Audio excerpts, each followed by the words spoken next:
जय हिंद दोस्तों। आइए हम लोग क्वेश्चन के ऊपर बात करते हैं कि ग्रैंड ट्रंक रोड का निर्माण शेरशाह सूरी ने करवाया हुआ था। याद है, इसी को ग्रैंड ट्रंक रोड को जीटी रोड कहा जाता है। अभी वर्तमान में NH1 और NH2 को मिलाकर ये जीटी रोड ही कहलाता है। अब NH1 कहाँ से कहा जाता है तो दिल्ली से लेकर अमृतसर तक जाता है, और दूसरा जो है कि NH2 जो है वह दिल्ली से लेकर कोलकाता तक जाता है। लेकिन ये वर्तमान में जो है ना, ये जीटी रोड था जब उस समय बना हुआ था। तो अभी के हिसाब से यह देखा जाए तो ये बंगाल ही नहीं बल्कि वो बांग्लादेश में जो पड़ता है वहाँ पे चटगांव, वहाँ से लेकर यदि लाहौर होते हुए ये अफ़गानिस्तान के काबुल तक ले ये बना हुआ था जीटी रोड का। याद है, ठीक है। और बात करते हैं अगर शेरशाह सूरी का, तो पिता का नाम था इनका हसन खां नाम था, और ये शेरशाह जो सूरी था इसने सूरवंश जो चलाया था, ये दूसरा अफ़गान वंश इनका जाना जाता है। पहला अफ़गान वंश की अगर बात करेंगे तो जो लोदी वंश था वो पहला अफ़गान वंश था, और ये दूसरा अफ़गान वंश शेरशाह सूरी को ही देखा जाता है। हालांकि शेरशाह सूरी को अकबर का पुरोगामी कहा जाता है, क्योंकि क्या जाता है कि अकबर ज़्यादातर इसने सामाजिक सुधारों का व्यवस्था किया था, सब शेरशाह सूरी से ही लेकर उसने ज़्यादातर किया हुआ था। शेरशाह सूरी भी मतलब सिक्का वगैरह ये सब चला रखा था। जैसे अमीरों के लिए सिक्का इसने चला रखा था, उसे असरफी कहा जाता था जो सोना का था, ठीक है। और मिडिल क्लास के लोगों के लिए जो मतलब सिक्का था वह चांदी का था, जिसे रुपया कहा जाता था। उसी तरह गरीब के लोगों के लिए भी सिक्का चला के रखा था, और उन्हें दाम कहा जाता था, जो कि तांबा का था। वर्तमान में अभी हम लोग भी बोलचाल की भाषा में किसी वस्तु को खरीदते हैं तो पूछ लेते हैं कि हाँ इसका कितना दाम हुआ, तो ये दाम मतलब वही तांबा का सिक्का को लेकर था। और जबकि चांदी का जो था 1 रुपया जो था वह 64 है दाम के बराबर था। उसी तरह से अकबर के समय में भी 1 रुपया जो था वह उसका 1 रुपया जो 40 दाम के ही बराबर हुआ करता था। उसी तरह से अगर बात करेंगे हम लोग शेरशाह सूरी का युद्ध के बारे में हुआ, तो इसने 1539 ईस्वी में 1500 याद रखना है 1539 ईस्वी में इसने चौसा का युद्ध लड़ा हुआ था। चौसा यानी कि बक्सर जिला में पड़ता है बिहार का।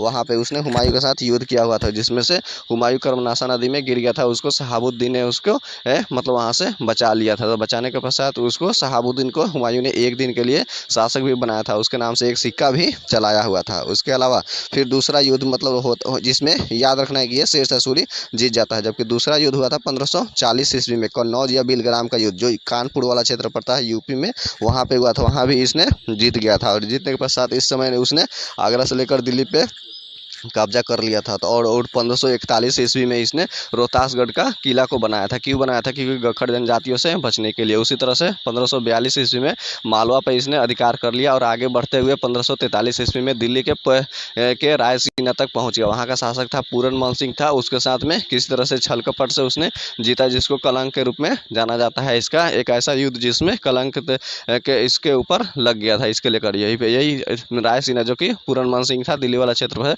उसी तरह से अगले साल फिर 1544 ईस्वी में बाजौर जो कि था मतलब वो मेवाड़ राजस्थान में पहुंचा था। वहां पे जो पहुंचने के पश्चात उसने मतलब किसी तरह से उस युद्ध को भी जीता, और जीतने के पश्चात उसने मतलब देखा कि वहाँ पर सिर्फ बाजरा मिल रहा था। उसने बोला, इतना तक बोला कि एक मुट्ठी बाजरे के लिए हम पूरा हिंदुस्तान को खो बैठते थे। उसके बाद में वापस लौटते हुए 1545 ईस्वी में कालिंजर जो कि राजा था वहाँ का कीरा सिंह था, उससे साथ युद्ध किया था। और मध्य प्रदेश में ये पड़ता है। वहीं से एक नृत्य जो महिला माना जाता है कि नचनिया के लिए उसने युद्ध किया हुआ था, तो उसने जैसे ही दीवार पर उसने बम चलाया था, तो उसको टकराकर वापस इसके ही बगल के बारूद में गिर गया, जिसके कारण इसकी मृत्यु। हालांकि वो कालिंजर को इसने पूरी तरह से तहस नहस कर दिया था, और यह जीत गया था, यानी कि जीत भी गया था और अंतिम रूप से। हालांकि इसे पता नहीं था तब तक ले यह मर ही गया।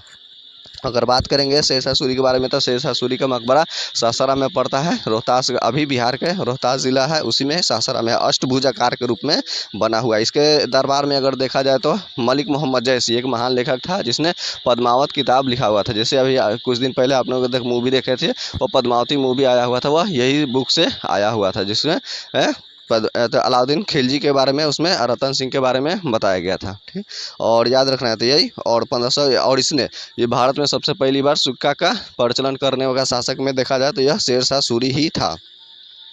आइए, तो और भी आएगा इसके बारे में नेक्स्ट क्वेश्चन, तो हम बताएंगे आपको। तब तक आगे बढ़ते हैं। भारत का सबसे लंबा बांध कौन सा है? तो वह हीराकुंड बांध है। याद रखना, ये हीराकुंड बांध कहाँ पे पड़ता है? तो उड़ीसा में पड़ता है, और यह महानदी पे बना हुआ है। तो याद रखना, यह सबसे लंबा पूछ रहा है लंबाई के हिसाब से। अगर इसकी बात करेंगे तो ऊंचाई के हिसाब से, तो भारत का सबसे ऊंचा बांध कौन सा है? तो टिहरी बांध है, जो कि उत्तराखंड में स्थित है। अब देखिए, ऊंचाई की बात हो गया। ऊंचाई के साथ साथ क्या आता है? उसका जमीन का जो तल का होता है क्षेत्रफल अधिक होता है। तो गुरुत्वीय अगर बांध पूछा जाएगा, तो गुरुत्वीय बांध या गुरुत्वाकर्षण वाला बांध तो पूछा जाएगा, तो वह है भाखड़ा नंगल बांध, ठीक है। तो भाखड़ा नंगल बांध जो पंजाब में है, वह है, जबकि ऊंचाई के हिसाब से टिहरी बांध जो कि उत्तराखंड में पड़ता है, जबकि ये लंबाई के हिसाब से लंबा बांध है। ठीक है, नेक्स्ट क्वेश्चन चलते हैं कि मिट्टी के कटाव का कारण क्या है, कि जंगलों की कटाई है, जंगलों के कटाई को लेकर है। अगर बात किया जाए, हालांकि अभी देखा जाए तो बहुत ज़्यादा ग्लोबल वार्मिंग ये सब बढ़ने लगा है जंगलों के कटाई के कारण से, इसलिए अगर जंगल ज़्यादा से मात्रा में लगाते हैं तो मिट्टी का कटाव कम हो पाएगा। वैसे अगर मिट्टी का अध्ययन देखा जाए तो मिट्टी का अध्ययन पेडोलॉजी कहलाती है। वैसे तो मिट्टियों को 8 भागों में बांटा गया, लेकिन मुख्य रूप से 4 भागों में हम लोग इसके बारे में पढ़ते हैं। वैसे मिट्टी में अगर प्रतिशत की बात करेंगे घटते क्रम में, तो इसका ट्रिक होता है कि जलाकर लौट, यानी कि पहला होता है सबसे ज़्यादा मात्रा में वह जलोढ़ मिट्टी होती है, दूसरे नंबर पे होती है लाल मिट्टी होती है, 3 नंबर पे है काली मिट्टी और 4 नंबर पे है वह लेटराइट मिट्टी होती है। अगर बात करेंगे जलोढ़ मिट्टी के बारे में, तो पुरानी जलोढ़ मिट्टी को बांगर कहा जाता है, नया जलोढ़ मिट्टी को खादर कहा जाता है। इसको जलोढ़ मिट्टी कह लीजिए या इसको एलिवियल सोइल भी कहा जाता है। इसके अलावा दोमट मिट्टी भी इसको कहा जाता है। उसी तरह से अगर लाल मिट्टी का लाल रंग किसके कारण होता है, तो लाल मिट्टी का लाल रंग आयरन के ऑक्साइड के उपस्थिति के कारण होते हैं, मोटे अनाज के वजह से इसमें खेती की जाती है। उसी तरह से काली मिट्टी का निर्माण बेसल चट्टानों के टूटने फूटने से ही बना हुआ है। काली मिट्टी को रेगुर मिट्टी के नाम से जाना जाता है। काली कपास, इसको कपास की खेती होती है, इसलिए कपास की मिट्टी भी इसको कहा जाता है। और अगर बात करेंगे इसका रंग काला क्यों होता है, तो यह टिटैनी फेरस मैग्नेटाइट की उपस्थिति के कारण होती है, और साथ ही साथ जीवाश्म की उपस्थिति के कारण भी इसका मतलब काला रंग होता है, याद रखना है। उसी तरह से चौथा अगर बात करें लेटराइट मिट्टी, उसका भी लाल रंग की होता है, आयरन की उपस्थिति के कारण होती है। उसमें चाय और काजू वगैरह की खेती सबसे ज़्यादा यही लेटराइट मिट्टी में की जाती है। और अगर इस तरह से अगर बात करेंगे जंगलों से कटाई के लेकर, तो भारत में सबसे ज़्यादा इसके लेकर फेमस हुए थे वह फेमस सुंदरलाल बहुगुणा। वह एक चिपको आंदोलन चला हुआ था 1970 ईस्वी में। वह उस समय उत्तराखंड वाला क्षेत्र में था, हालांकि अब वह क्षेत्र थोड़ा यूपी में पड़ता है। तो उस समय यह याद रखना है कि सुंदरलाल बहुगुणा किससे जुड़े थे, चिपको आंदोलन से लेकर। ठीक है, और ठीक है, उसके बाद में आगे हम लोग बढ़ते हैं। हालांकि अगर बात की जाए कि अगर प्रतिशत कितना है जंगल जो है, जिसको बोलते हैं वन और वृक्षारोपण, उसको मिलाकर प्रतिशत की बात की जाए तो 24 दशमलव कुछ प्रतिशत पे अभी है, और जबकि सिर्फ वनावरण कितना परसेंट पे है, तो 21 दशमलव कुछ प्रतिशत पे आती है। नेक्स्ट चलते हैं हम लोग। भारत में याद रखना है सबसे ज़्यादा जलोढ़ मिट्टी का ही प्रतिशत है जो सबसे ज़्यादा उपजाऊ होती है। नेक्स्ट क्वेश्चन देखते हैं। नेक्स्ट क्वेश्चन है कि अकबर फतेहपुर सीकरी का निर्माण 1571 ईस्वी में अकबर ने ही करवाया हुआ था, याद रखना है। इसी समय इसने स्थापना किया था। यह फतेहपुर सीकरी कहाँ पड़ता है, तो यूपी में पड़ता है, और अपने राजधानी को इसने आगरा से लेकर फतेहपुर सीकरी स्थापित कर दिया था, यही 1571 में। और 1585 में पुनः राजधानी अपने फतेहपुर सीकरी से वापस ले जाकर लाहौर लेकर चला गया था। अकबर के काल को हिंदी का स्वर्णकाल कहा जाता है, याद रखिएगा। जबकि स्थापत्य कला का स्वर्णकाल शाहजहाँ को कहा जाता है, जबकि संस्कृत का स्वर्णकाल बात किया जाएगा तो गुप्त वंश के वो कहा जाता है। अकबर का जो गुरु था ना अब्दुल लतीफ़, वह बहुत बड़ा विद्वान था जो कि ईरान का था। हालांकि यह तो अनपढ़ ही रह गया, इतना बड़ा गुरु मिलने के बाद भी जो भी कह लीजिए इसके समय में जो भी रहा है। हालांकि यह सबसे अच्छा शासक माना गया है मुगल वंश में अगर देखा जाए तो। और इसका और अगर हाँ अभी हमने बोला कि इनके गुरु अब्दुल लतीफ़ थे, लेकिन अगर आध्यात्मिक गुरु की बात किया जाएगा तो यहाँ प्रश्न पलट जाएगा। ठीक है, याद रखिए, इसका उत्तर बदल जाएगा। इसका आध्यात्मिक जो गुरु थे, सिख धर्म के तीसरे गुरु थे अमरदास थे, वह थे। उसने गोविंदवाल में जाकर उनसे भेंट किया हुआ था और आशीर्वाद लिया था। उसी आशीर्वाद के बाद में इसका बेटा का सलीम का जन्म होता है, जिसे हम लोग जहांगीर के नाम से जानते हैं। उसी तरह से 500 बीघा उसने ज़मीन भी दिए हुए थे उनके बेटी को। उसी मतलब 500 बीघा ज़मीन पर अमृतसर नगर की स्थापना किया गया था। इसके अलावा अगर अकबर की बात किया जाए तो इसने क्या क्या निर्माण करवाया था, तो लाहौर का किला बनवाया था, आगरा का किला, इलाहाबाद का किला, फतेहपुर सीकरी, पंचमहल, दीवाने खास, दीवाने आम, इसने जहांगीरी महल, ये सब का भी निर्माण करवाया था। इसके अलावा इसने बहुत सारा धार्मिक सुधार वगैरह भी किया हुआ था। जैसे 1562 में हरमदल से मुक्ति पा लिया था, दास प्रथा का अंत भी 1562 में हुआ था, तीर्थ यात्रा कर 1563 में, जजिया कर 1564 में, और उसी का फतेहपुर सीकरी 1571 में, इबादत खाने की स्थापना 1575 में। इबादत खाना में सभी लोगों की आने की अनुमति 1578 में, जबकि मजहर की घोषणा 1579 में, दीन इलाही धर्म की स्थापना 1582 में, जबकि इलाही कैलेंडर जो आया था 1583 ईस्वी में इसने स्थापित किया था। और अपनी राजधानी 1585 में फिर से फतेहपुर सीकरी से लेकर वह लाहौर चला गया था। अगर बात करेंगे अकबर का, तो अकबर ने 1556 से लेकर 1560 ईस्वी में बैरम के संरक्षण में रहा था। और उसके अलावा बाद में इसका मान सिंह था, मान सिंह इसका सेनापति था। और मान सिंह कब जो हल्दी घाटी का युद्ध 1576 ईस्वी में होता है अकबर और महाराणा प्रताप के बीच, महाराणा प्रताप की हार हो जाती है। उसी तरह से अगर पानीपत का दूसरा युद्ध इसी के समय हुआ था, अकबर और हेमू के बीच। हेमू मतलब हेमू, उसको हेमचंद्र विक्रमादित्य भी कहा जाता था, किसने उसने विक्रमादित्य की उपाधि धारण किया हुआ था। वैसे भारत में सबसे मतलब बड़ा विक्रमादित्य की उपाधि किसने धारण किया हुआ था, तो चंद्रगुप्त द्वितीय ने धारण किया हुआ था। ठीक है।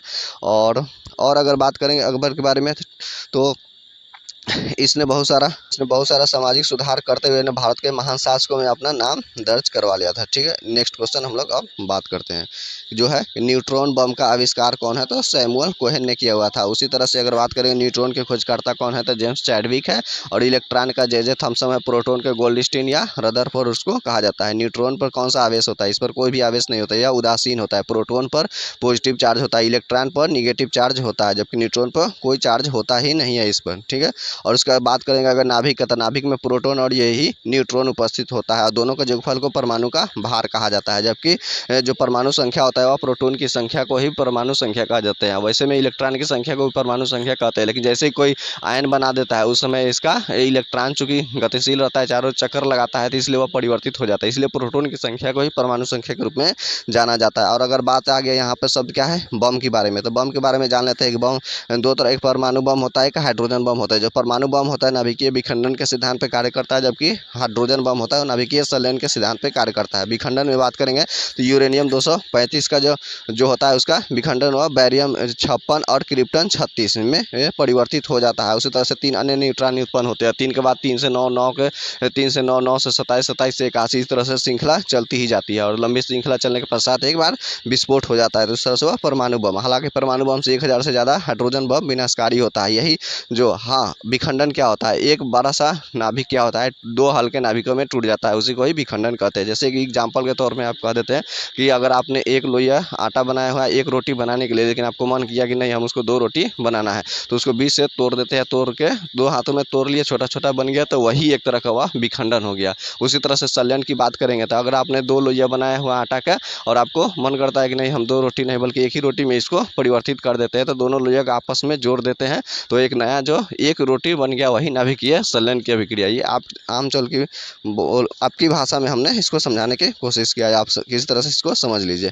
ठीक है। और अगर बात करते हैं उसी तरह से जो जापान पे हिरोशिमा और नागासाकी पर जो बम गिराया था, तो हिरोशिमा पर 6 अगस्त 1945 को गिराया गया था, यही यूरेनियम 235 ही था, और इसका परमाणु संख्या 92 होता है, और जो उसका नाम रखा गया था लिटिल बॉय। उसके बाद 9 अगस्त 1945 को गिराया गया था, उसका फैट मैन उसका था। उसमें प्लूटोनियम जो था उसमें 239 का प्रयोग किया गया था, जबकि प्लूटोनियम का परमाणु संख्या 94 होता है। और 9 अगस्त को नागासाकी और हिरोशिमा दिवस 6 अगस्त को मनाया जाता है। ठीक है। नेक्स्ट क्वेश्चन देखते हैं हम लोग। नेक्स्ट क्वेश्चन है कि माचिस का तीली पर लगाया जाने वाला पदार्थ कौन सा होता है, तो लाल फास्फोरस होता है। ठीक है।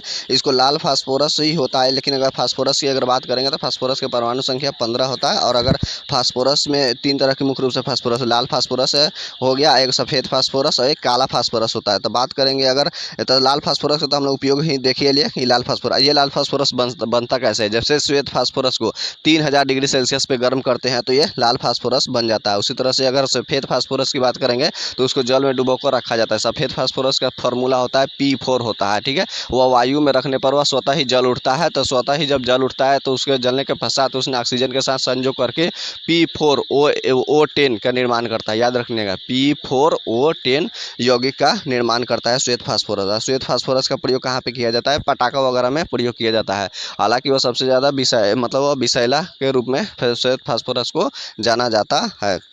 और अगर पटाखा से कुछ आपको भी याद आ रहा होगा कि पटाखा का जो लाल रंग होता है वह स्ट्रोंशियम के कारण होता है, और हरा रंग बेरियम के कारण होता है, पीला रंग सोडियम के कारण होता है।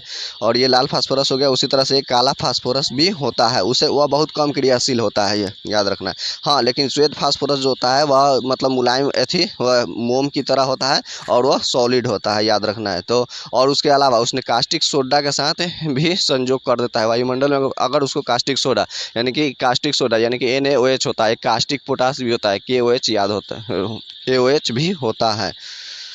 और अगर वह श्वेत फास्फोरस जो है वो कास्टिक सोडा के साथ में संयोग करता है तो वह फास्फीन, याद रखना है कि विषैला पदार्थ फास्फीन बनाता है, PH3। फास्फीन का सूत्र होता है PH3। नेक्स्ट क्वेश्चन है कि गांधी जी का जन्म कब हुआ था, तो 1869 में हुआ था, पोरबंदर का गुजरात में हुआ था।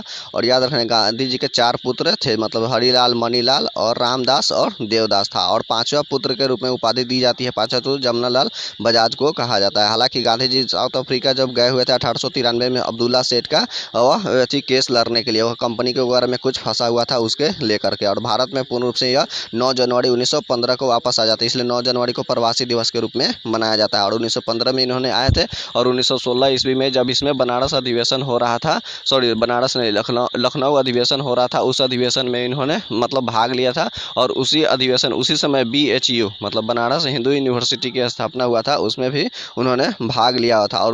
और उसके अलावा 1916 में ही उन्होंने आश्रम में वगैरह भी घूमा हुआ था। जबकि 1917 में, याद रखना 1916 में ही बिहार के राजकुमार शुक्ला इनको गए थे, उनको बुलाए थे चंपारण का आने के लिए, बिहार के चंपारण में। तो वह 1917 में चंपारण आए हुए थे, याद रखना है। तो चंपारण आए हुए थे और चंपारण आने के बाद 3 कठिया प्रणाली जो था, यानी कि 20 कट्ठा में से 3 कट्ठा पर नील की खेती ज़बरदस्ती कराई जाती है चंपारण के लोगों के साथ में, किसानों के साथ काफ़ी ज़्यादा। और क्या उसका 2-3 कारण भी था मुख्य रूप से। एक तो किसानों को बहुत कम पैसा दिया जाता था नील की खेती, और नील की खेती करने से क्या होता था, 2-3 सालों के लिए भूमि बंजर हो जाती थी। क्यों बंजर हो जाती थी? क्योंकि जो नील का जो पौधा होता है ना, जमीन के बहुत अधिक गहराई तक चला जाता है, इसके कारण से उसकी उर्वरता शक्ति में कमी आ जाती थी। याद रखना चंपारण सत्याग्रह 1917 में, जबकि 1918 में फिर उसके बाद में हुआ अहमदाबाद मिल मजदूर हुआ था, बोनस के लेकर, जिसमें से उसने वहाँ के गवर्नर ने उसको बात मान लिया था 3% बोनस को देकर, क्योंकि प्लेग की बीमारी फैला हुआ था, जिसके कारण बोनस मजदूरों का रुका हुआ था। उसके बाद फिर कुछ ही दिनों के बाद अहमदाबाद मिल मजदूर होता है। अहमदाबाद मिल मजदूरों में क्या था कि किसानों को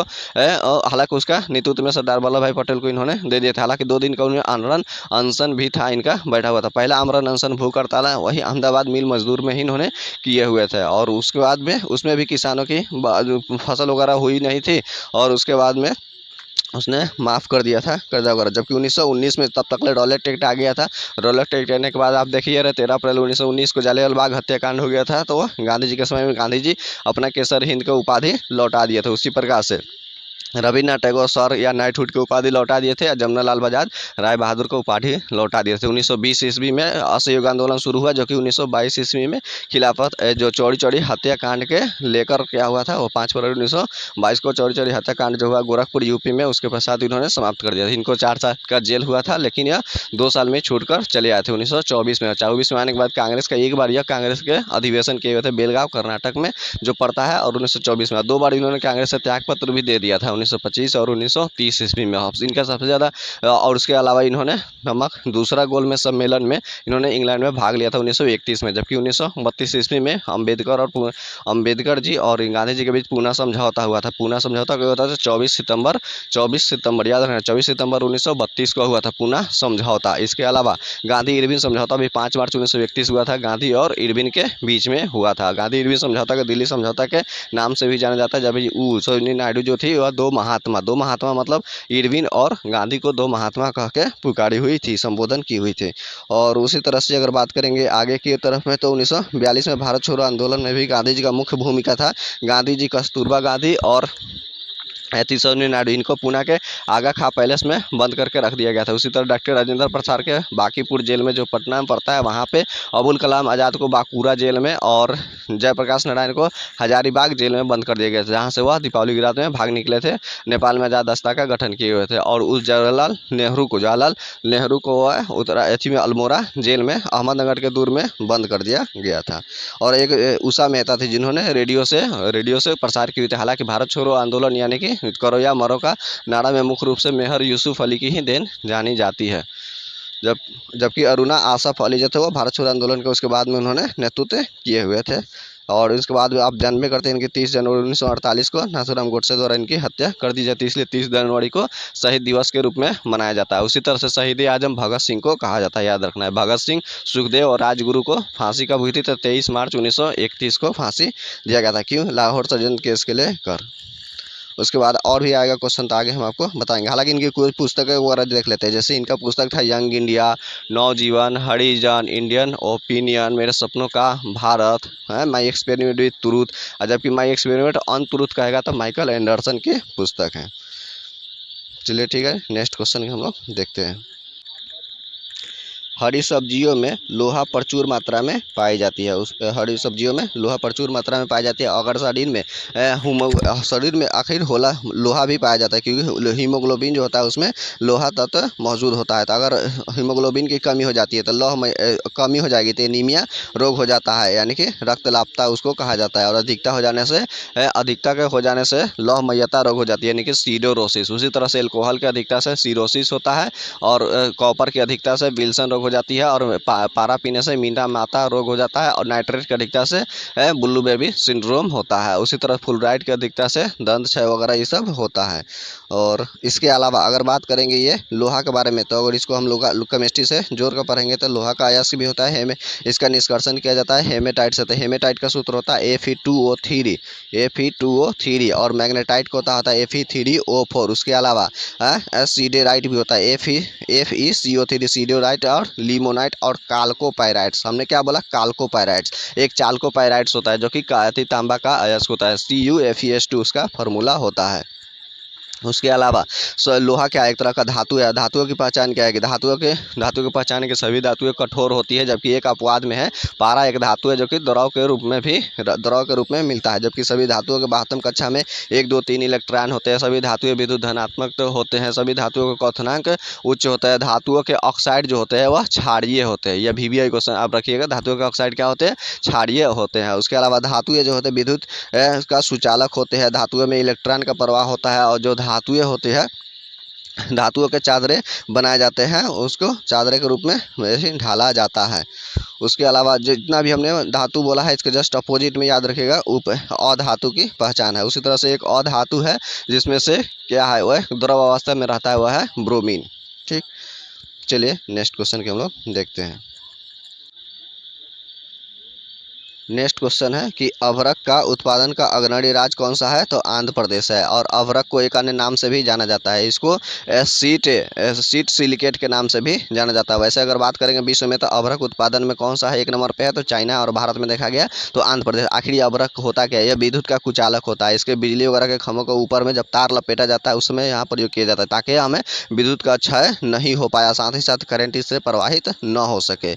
और अगर बात करेंगे अभ्रक के बारे में तो अभ्रक में इसमें सोडियम और पोटेशियम इसके अलावा अन्य तत्व भी रहता है इसमें, और यह सिलिकेट के रूप में उपस्थित रहता है। नेक्स्ट क्वेश्चन देखते हैं कि लोटस टेम्पल दिल्ली का संबंध किससे धर्म से है? तो बहाई धर्म से जुड़ा हुआ है। जबकि दिल्ली की बात करेंगे तो दिल्ली के संस्थापक व लुटियंस को जाना जाता है। दिल्ली यमुना नदी के तट पे बसा हुआ है।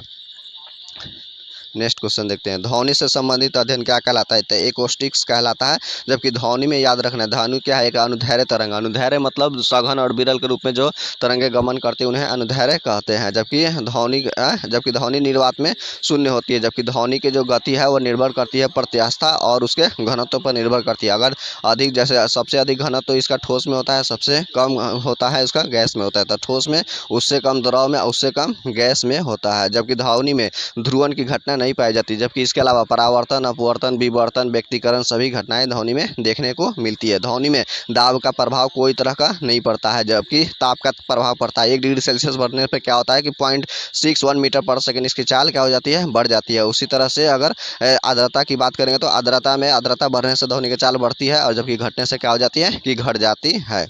उसी तरह से अगर बात करेंगे इसके ध्वनि के बारे में कुछ अन्य चर्चा तो होती है, जैसे कि श्रव्य तरंगे। जैसे श्रव्य एगो तरंग होती है, तो जो श्रव्य तरंगे होती है वह 20 से 20,000 हर्ट्ज के बीच में होती है। पराश्रव्य तरंगे जो 20,000 हर्ट्ज से अधिक वाला को पराश्रव्य तरंगे कहते हैं। जबकि एक अश्रव्य तरंगे होते हैं जो कि 20 हर्ट्ज से कम होता है। और अगर ध्वनि की बात करेंगे तो इसमें ध्वनि का जो होता है वायु में 332 मीटर पर सेकेंड होता है। सबसे अधिकतम होता है वह स्टील में देखने को मिलता है, और एल्युमिनियम में 6420 होता है। नेक्स्ट क्वेश्चन देखते हैं हम लोग। नेक्स्ट क्वेश्चन है कि रक्त समूह O वाला को सर्वदाता कहा जाता है। ठीक है, और ये सर्वदाता कहा जाता है तो याद रखना यहाँ पर O निगेटिव, O पॉजिटिव नहीं बल्कि O निगेटिव वाला को सर्वदाता यानी कि यूनिवर्सल डोनर कहा जाता है। उसी तरह से AB वाला को सर्वग्राही कहा जाता है, यानी कि AB प्लस वाला को सर्वग्राही कहा जाता है, यानी कि मतलब एक्सेप्टर उसको कहा जाता है। अगर बात करते हैं रक्त समूह यानी कि ब्लड ग्रुप की खोज किसने किया था? लैंडस्टीनर और वीनर ने किया हुआ था। जबकि रक्त का परिसंचरण की खोज किसने किया था? तो विलियम हार्वे ने किया हुआ था। उसी तरह से अगर रक्त की बात करेंगे तो मुख्य रूप से अगर ब्लड ग्रुप की बात करेंगे तो ए और बी और ए बी और ओ, ये 4 तरह के मुख्य रूप से ब्लड ग्रुप होते हैं। और ब्लड ग्रुप में अगर ए ग्रुप है, ब्लड ग्रुप ए है, इसका मतलब उसमें एंटीजन ए है, ठीक है। एंटीजन ए है तो वह ब्लड ग्रुप ए है, एंटीजन बी है तो इसमें वो बी है। और जबकि ए बी में ए और बी एंटीजन दोनों पाई जाती है, जबकि ओ में को दोनों एंटीजन पाया ही नहीं जाते हैं, ए और बी नहीं इसमें पाया जाता है। याद रखिएगा, एंटीजन के जस्ट अपोजिट एक एंटीबॉडी होती है। तो अगर ब्लड ग्रुप ए है, इसका मतलब उसमें एंटीजन ए है, तो उसमें जस्ट उल्टा एंटीबॉडी स्मॉल बी होता है। उसी तरह से अगर ब्लड ग्रुप बी है तो उसमें एंटीबॉडी ए होगा, और जो ए बी है उसमें एंटीजन ए और बी होता है, इसका मतलब उसमें एंटीबॉडी नहीं होती है, नहीं होती है। उसी तरह से इसमें एंटीजन ए और बी होता ही नहीं है वो में, इसलिए इसमें एंटीबॉडी होता है, ठीक है। और अगर बात करते हैं और ब्लड के बारे में, तो रक्त क्या है, एक तरह का प्रोटीन है, और इसमें से हिपैरिन होता है, फाइब्रिनोजन, ये सब होता है। और ये कहाँ पे, लीवर में बनता है। लाल रक्त क्यों होता है, क्योंकि जानबे करता है हीमोग्लोबिन के उपस्थिति के कारण इसका इसका रंग लाल होता है। इसके अलावा और बात करेंगे, इसका पीएच मान, यह क्षारीय होता है, इसका पीएच मान 7.4 होता है, जबकि समुद्र के पानी का 8.4 होता है, लार का 6.4 होता है, और ठीक है दूध का 6.5 होता है, और 7.7 पीत रस का होता है। याद रखिएगा, पीत रस भी लीवर से ही निकलता है, जबकि वह उसका पित्ताशय में वह जमा होता है, ठीक है। और इससे संबंधित क्वेश्चन फिर आएगा आगे, तो हम आपको बताएंगे। तब तक नेक्स्ट क्वेश्चन हम लोग देखते हैं। नेक्स्ट क्वेश्चन है कि अरावली पर्वत भारत और विश्व के प्राचीन मोरदार पर्वत है, जो कि वर्तमान में अवशिष्ट पर्वत का उदाहरण है। याद रखना, यह अरावली कहाँ पे पड़ता है, तो राजस्थान में पड़ता है। यह अवशिष्ट पर्वत है, अब यह टूटता फूटता यानी कि अक्षय हो रहा है, और इसका कुछ ही मतलब कुछ ही लाखों सालों के बाद यह समाप्त हो जाएगा पूरी तरह से। तो इसलिए सबसे प्राचीन पर्वतों में से मानी जाती है, इसको अवशिष्ट पर्वत के रूप में रखा गया है। याद रखना, अरावली के पूरब से बनास नदी निकलती है, जबकि पश्चिम से लूनी नदी निकलती है। लूनी नदी का अक्षीरण में समाप्त हो जाती है, जहाँ से जंगली गधा देखने को मिलता है। जबकि अरावली पर्वत का सबसे ऊंची चोटी है वह गुरु शिखर है, जो कि माउंट आबू पर स्थित है, जिसको बीमल शाह ने उसको बनवाया हुआ था। इसके अलावा अरावली की अगर बात करेंगे, तो अरावली की दिशा की बात करेंगे तो दिशा दक्षिण से पूरब की ओर है। इसका थोड़ा सा विस्तार, अरावली यह गुजरात राजस्थान से होते हुए पंजाब और हरियाणा तक इसका फैला हुआ है। अवशिष्ट पर्वत ऐसे होता है कि अवशिष्ट पर्वत हो गया, ब्लॉक पर्वत हो गया, वलित पर्वत हो गया। जैसे कि वलित पर्वत में नवीन पर्वत भी कहा जाता है। वलित पर्वत में जैसे कि हिमालय हो गया एशिया के रूप में अगर देखा जाए। उसके बाद उत्तर अमेरिका का रॉकीज पर्वत हो गया, दक्षिण अमेरिका का एंडीज पर्वत हो गया, ये सभी वलित पर्वत का ही उदाहरण है। नेक्स्ट क्वेश्चन हम लोग तब तक देखते हैं। नेक्स्ट क्वेश्चन है कि दिन के समय में क्या है, दिन के समय में पौधा कार्बन डाइऑक्साइड लेता है और ऑक्सीजन के क्या है वह छोड़ता है। याद रखना है, जबकि ये प्रकाश संश्लेषण करता है, रासायनिक ऊर्जा, जो प्रकाश के ऊर्जा को रासायनिक ऊर्जा में बदल देता है। इसने क्लोरोफिल के उपस्थिति में अपना भोजन को यह बना लेता है, और जो भोजन बनाता है वह फ्लोएम के द्वारा सभी अंगों तक पहुँचाई जाती है। जबकि जमीन से क्या होता है, जाइलम द्वारा जल को अवशोषित करता है। जब जल लेता है वह परासरण विधि द्वारा यानी कि ऑस्मोसिस विधि से लेता है। जबकि इसमें वायुमंडल से कार्बन डाइऑक्साइड लेता है, जो वह विसरण विधि द्वारा। जबकि प्रकाश संश्लेषण में 1% इसने प्रकाश को ऊर्जा को यह अपने अति करता है। जबकि इसका पत्ता का हरा रंग किसके कारण होता है, तो क्लोरोफिल के कारण होती है। उसमें धातु, एक मैग्नीशियम धातु भी पाया जाता है। इसके अलावा याद रखिएगा, प्रकाश संश्लेषण होने के लिए 4 चीज़ों का होना जरूरी है। जैसे वायुमंडल से उसको क्या चाहिए, तो कार्बन डाइऑक्साइड चाहिए, प्रकाश का सूर्य का चाहिए, उसके अलावा जमीन से उसको जल चाहिए, क्योंकि जो हमें मिलती है ऑक्सीजन वह यही जल के ही टूटने से मिलता है हमें ऑक्सीजन। याद रखना है। इसके अलावा खनिज लवण इसको चाहिए। चलिए नेक्स्ट, हाँ क्लोरोफिल याद रखना है, क्लोरोफिल भी इसको चाहिए। अगर बात करते हैं ऑक्सीजन की, तो ऑक्सीजन की खोज किसने किया था, सीले और प्रिस्टले ने किया था। ऑक्सीजन के भी 3 समस्थानिक होते हैं, और समस्थानिक होते हैं कौन सा, परमाणु संख्या भार, जो इसको ऑक्सीजन परमाणु संख्या 8 होता है, भार 16 होता है, तो 16, 17 और 18 यही 3 इसके अपरूप होते हैं। हालांकि समस्थानिक होते हैं। समस्थानिक होता क्या है, जिसे आइसोटोप्स कहा जाता है, तो जिनके परमाणु संख्या समान होती है जबकि परमाणु भार भिन्न भिन्न होते हैं, उन्हें समस्थानिक कहा जाता है। जबकि एक समभारिक भी होता है, जिसके परमाणु भार समान होते हैं, जबकि परमाणु संख्या अलग अलग होते हैं, उन्हें समभारी कहते हैं। उसी तरह से सम न्यूट्रॉनिक भी होते हैं, जिसमें न्यूट्रॉनों की संख्या समान होती है, सम न्यूट्रॉनिक, और सम इलेक्ट्रॉनिक भी होता है, जिसमें इलेक्ट्रॉनों की संख्या समान होती है। तो याद रखिएगा, इसमें इसके नाम में ही इसका उत्तर छिपा हुआ रहता है। जैसे समभारी तो भार समान होगा, सम इलेक्ट्रॉनिक यानी कि समान इलेक्ट्रॉन होगा, सम न्यूट्रॉनिक यानी कि समान इसमें न्यूट्रॉन की मात्रा रहती है। उसी तरह से एक उसका अपरूप में है, वो देखा जाए तो ओजोन है, उसका O3 होता है, 2 सिग्मा और 1 पाई बॉन्ड उसमें पाई जाती है। ओजोन को ऑप्शन इस साइड से करते हैं, और ओजोन की परत जो है समताप मंडल में देखने को मिलता है। और अगर वायुमंडल में बात करेंगे, ऑक्सीजन का परसेंट है तो 21% है, जबकि नाइट्रोजन 78% है। ओजोन से संबंधित एक प्रोटोकॉल जो बना हुआ था वह मॉन्ट्रियल प्रोटोकॉल 1987 में बना हुआ था। मॉन्ट्रियल कहाँ पड़ता है तो कनाडा में पड़ता है। इसके अलावा 1985 में वियना जो प्रोटोकॉल बना हुआ था ओजोन से संबंधित था। हालांकि ओजोन की गंध जो होती है वह सड़ी हुई मछली के समान होती है, और वह पराबैंगनी किरणों से हमें बचाती है। चलिए नेक्स्ट क्वेश्चन देखते हैं हम लोग। चलिए नेक्स्ट क्वेश्चन है कि मोनोकल्चर स्थानांतरित कृषि व्यवस्था का एक विशिष्ट लक्षण देखने को मिलता है। उसी तरह से जो है ये कि कृषि में भारत क्या एक कृषि प्रधान देश है। आज भी इसका लगभग 48 से 50% पे खेती पर कृषि की जाती है। कृषि में पाई जाने वाले बेरोजगारी की जाएगा तो अक्षुण्ण बेरोजगारियाँ पाई जाती है, छिपी हुई बेरोजगारियाँ इसको देखने को मिलता है। वैसे इस पर हम इकोनॉमिक्स में फिर अगले आएगा क्वेश्चन, उस पर हम लोग बात करेंगे। तब तक नेक्स्ट क्वेश्चन देखते हैं समय को देखते हुए।